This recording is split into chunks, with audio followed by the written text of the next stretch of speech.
Eu, nessa área, eu venho da área de educação, Cláudio. Eu sou professor também, venho da área de educação, portanto, estou acostumado a lidar com bens intangíveis, né, que é o conhecimento.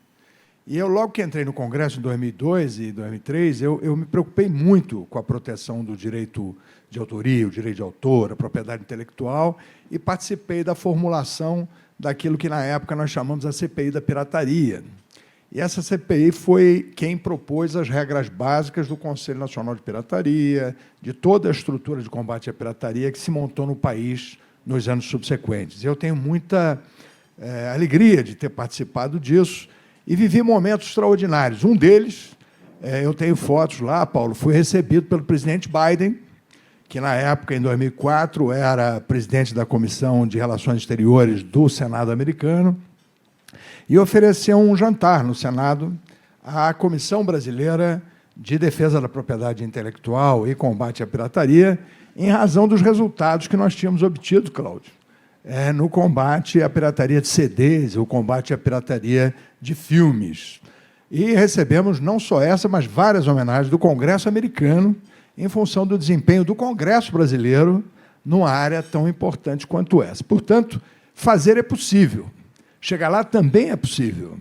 O importante é que nós regredimos muito, porque, enfim, essas coisas acontecem. Da mesma forma que o Júlio fez aqui um trabalho notável, e a gente não pode deixar de parabenizar, enfim, o INPI pelo trabalho extraordinário que está fazendo nessa recuperação do backlog, a gente tem aqui situações extremamente preocupantes, Cláudio, porque eu, como deputado do Rio, o IBV, que é o instituto lá, que é um grande instituto de fármacos lá, e que, enfim, ele tem um registro de uma patente para defensivos agrícolas, enfim, que o nosso instituto quer desenvolver, o Vital Brasil. E aí eu fui à Anvisa, porque esse registro está lá, João Neto, há 6 anos.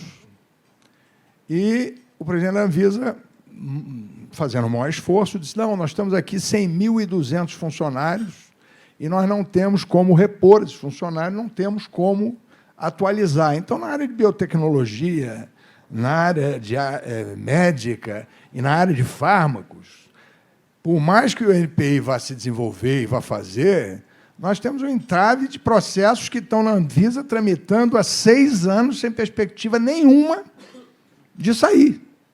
E aí, sabe o que ele me disse naquele dia? Eu não estou aqui, gente, criticando o presidente nem a estrutura da Anvisa. Eu estou apenas contando e relatando para vocês um episódio que eu vivi muito recentemente, tem 2 meses.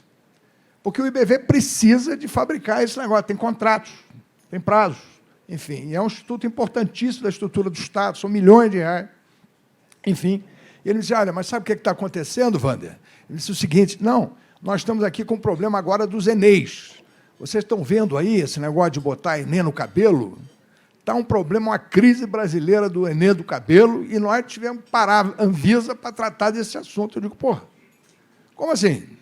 Não, essa estrutura aqui está o caos, porque a Rede Globo não para de fazer Fantástico com cegueira decorrente do Enê do cabelo, e nós estamos aqui no desespero absoluto.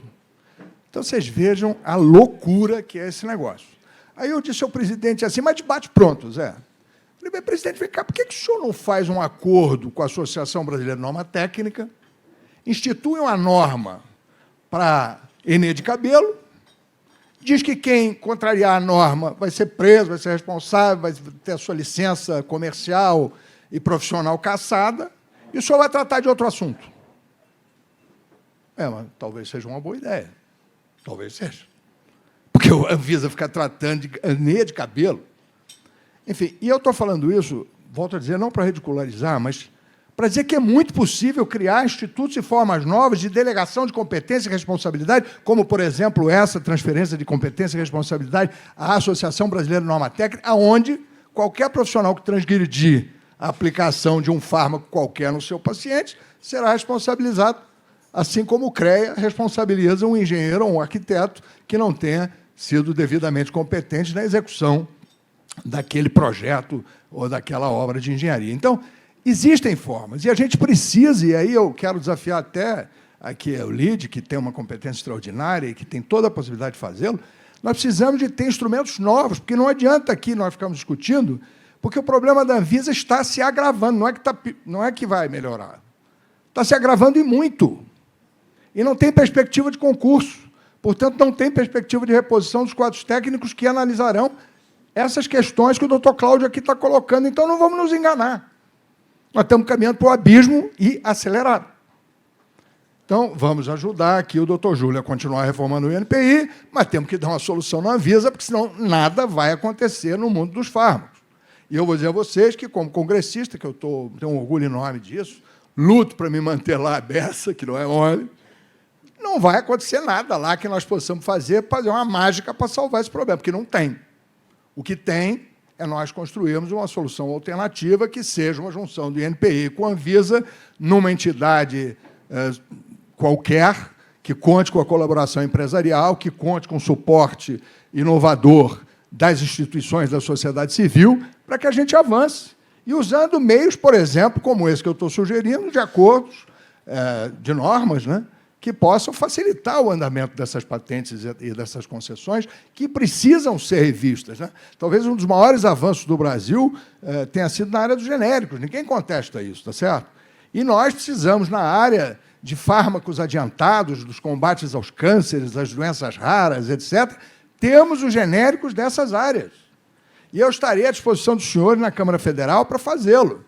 Nós vamos fazer, nós queremos lutar por isso e nós vamos empreender nesse sentido. Agora, a gente tem que ter consciência de que precisamos, de alguma maneira, enfrentar o problema com a gravidade e com a complexidade que ele tem. Então, o Exalci aqui vai dar um show no Senado, eu não tenho dúvida, porque dá sempre. Agora, não vai acontecer nada, porque a estrutura da Anvisa não é capaz de corresponder ao mínimo, Cláudio, ao mínimo do mínimo necessário para que a gente discuta avanço na área de biofármacos, na área de fármacos, na área... Enfim. Então, gente, eu estou aqui dizendo... E aí eu não quero também passar uma mensagem assim negativa, não. Enquanto sociedade, nós somos capazes de prodígios. E eu não sei, eu venho trabalhando muito no sistema de identificação civil do Brasil desde o meu primeiro mandato, e eu fiz leis fantásticas, que eu tenho um orgulho enorme, como, por exemplo, a chave da cidadania, que é, através do número do CPF, o sujeito acabar com 23 documentos e só através do CPF conseguir fazer toda a interligação e atuação com o Estado. Isso é lei no Brasil, está em vigor desde 2017 e, pasmem, até hoje não foi cumprido. E não é cumprido. Então, eu já tive 3 vezes lá no Ministério da Saúde, com a ministra Anísia, a quem eu respeitei enormemente, Zé, você podia me ajudar nisso, vai dizer, ministra, com a biografia que a senhora tem, com a trajetória pública e a biografia que a senhora construiu, estar no Ministério e não implantar o CPF como número único da saúde e todos os protocolos da saúde a partir do endereçamento do CPF, e aí eu vou dar, para matar aqui a operação, vou dizer o seguinte, quando o Brasil precisou controlar a vacina, quem controlou foi o CPF, e todos nós brasileiros, usando o nosso CPF, sabemos a vacina que tomamos, a data em que tomamos, o que precisamos tomar, e está tudo controlado. Agora, fármacos de milhões, fármacos de doenças raras de dezenas de milhares de reais são distribuídos todos os dias em cima de receitas feitas analogicamente, sem controle nenhum, nem monitoramento nenhum. Zé, o número do SUS é um número para não controlar o SUS. O número do SUS é um número para desmontar o SUS. E eu estive lá já 3 vezes com a ministra, estive com o ministro, e essa guerra não é de agora, porque eu estou desde 2002 fazendo isso. Eu tive com o ministro anterior, que assinou um provimento, no qual ele disse, em 2021, que ele ia acabar com o número do SUS, ia colocar o CPF e ia endereçar na ponta, no município, para que todo o protocolo da saúde tivesse relação com o CPF. Porque nada mais óbvio. Eu mandei fazer e está pronto, Zé, pronto. A gente fez, no Ministério da Saúde e no Ministério da Economia, um aplicativo de farmácia popular do Brasil, João, em que o sujeito, no aplicativo, controla qualquer fármaco, a sua distribuição, se o fármaco é coparticipado pelo Estado, se não é, e endereça ao cidadão aquele fármaco. Em Portugal, recentemente, eu fui com o Lula lá agora, toda a farmácia popular portuguesa é comprada no sistema privado, mas ela é parametrizada pelo setor público, com preços, com modulagem, e o sujeito tem no aplicativo tudo aquilo que ele toma, no final do ano, sabe com quem, o que o Zé Eduardo tomou durante o ano inteiro, quanto custou, quem é que deu, como é que endereçou. Aqui no SUS, você tem um número, eu gosto sempre de citar esse exemplo, né? Está aqui a Carol. A Carol tem um neném de 10 meses, o Isaac. O Isaac nasceu, por causa da minha lei, ele ganhou o CPF no primeiro dia, lá na maternidade. Esse CPF vai acompanhar ele até a morte, portanto, vai monitorar a vida do Isaac a vida toda. Para ele ser atendido no SUS, o SUS pediu para ele tirar uma carteirinha com o número do SUS, que não vai controlar nada com coisa alguma, porque se o Isaac pedir outro número, vão dar a ele um segundo número, um terceiro número, e se ele for para o Rio de Janeiro, dá um quarto. Então, é nada para controlar coisa alguma. Eu não quero me alongar mais, mas é importante dizer isso. Eu montei, com a ajuda do nosso Arthur Lira, lá agora, e quero a ajuda dos senhores, um GT, João, de digitalização e desburocratização da Câmara Federal.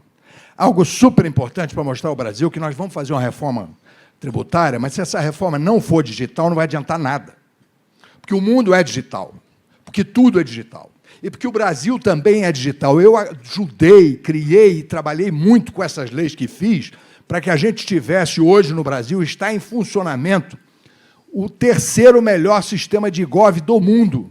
Nós temos 147 milhões de brasileiros registrados no igov.com.br e aplaudam, 40% deles em padrão ouro, ou seja, com dupla certificação facial e manual, num padrão internacional. E sabe o que está acontecendo nesse momento, Zé? O Brasil está desenvolvendo agora, porque muita gente está fazendo a declaração de imposto de renda eletrônica, né? E aí, Paulo, muita gente delega para os contadores ou para os advogados muita fraude. O sistema nosso atual já está desenvolvendo um sistema de controle dinâmico de como o cara acessa o aplicativo num comportamento dinâmico. Ou seja, é o topo do topo da tecnologia. É ótimo. Parabéns. Mas deixa eu dar uma notícia para vocês que vocês vão ficar pasmos. Sabe qual foi o país do mundo que mais se desenvolveu na área digital e que agora tem o governo mais digital do mundo? A Ucrânia. Desenvolveu durante a guerra. Na semana que vem, na terça-feira, o economista José Roberto Afonso, lá no nosso GT Digitalização, vai fazer uma apresentação de como a Ucrânia, em razão da guerra e em razão da estratégia de guerra, desenvolveu para atender os seus cidadãos o sistema de digitalização mais moderno e completo do mundo. Pasmem. Deputado, se puder ir para as conclusões, eu lhe agradeço. Então, eu vou encerrar. Mas o que eu queria dizer aos senhores é o seguinte: temos toda a condição de ganharmos outros prêmios no Congresso americano, no Parlamento Europeu e onde quer que seja. Mas lidemos com a realidade. A continuar com a Anvisa, com o INPI e com ações desconexas que não estão integradas, vamos continuar com o mesmo problema, por mais que o Isalci, eu e todo o Parlamento brasileiro nos esforcemos. Muito obrigado, desculpa ter me alongado.